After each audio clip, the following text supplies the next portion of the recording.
ब्रजभूषण शरण सिंह मामले पर हर किसी की नजरें हैं कि भारतीय जनता पार्टी का इनके खिलाफ या इनके समर्थन में क्या फैसला रहने वाला है। अभी तक तो खामोशी साधी हुई है, तो समर्थन ही जता रहे एक तरीके से, लेकिन जिस तरीके से महिला पहलवानों ने एक के बाद एक बड़े खुलासे किए, चौंकाने वाले खुलासे, जिसकी वजह से देश के कई अभिनेता अभिनेत्री और साथ ही साथ यहाँ पर कई विपक्षी पार्टियों के नेता यहाँ पर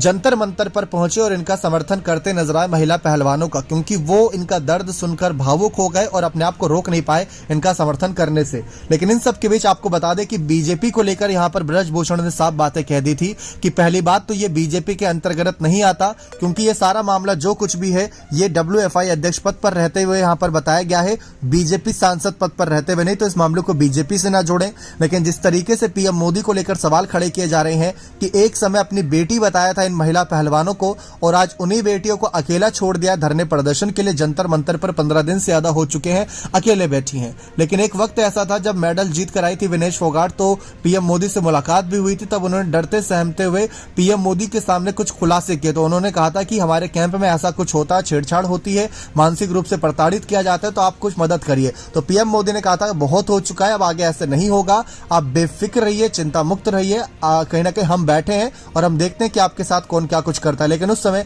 जो कहीं ना कहीं एक अलग ही मामला था शोषण का, वो पूरी तरीके से ये पीएम मोदी के सामने नहीं रखा था। लेकिन यहां पर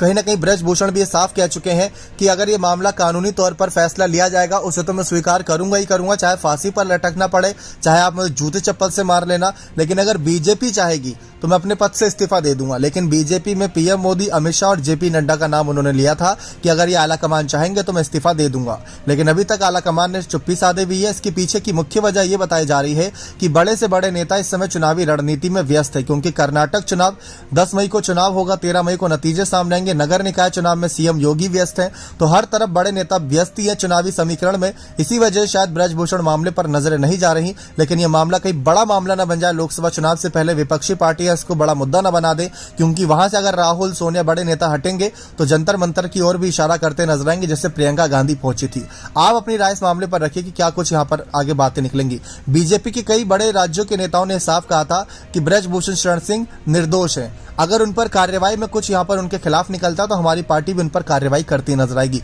लेकिन ये मामला कानूनी हाथ में है, तो कानूनी हाथ में जो भी मामला होता है उसमें बीजेपी दखल नहीं देती, तो पहले ये कानूनी मामले को हल होने दीजिए, फैसला जो आएगा स्वीकार करके ब्रजभूषण पर कार्रवाई की जाएगी। बने रहे चैनल के साथ, ऐसी और तमाम जानकारियों के लिए बहुत बहुत धन्यवाद।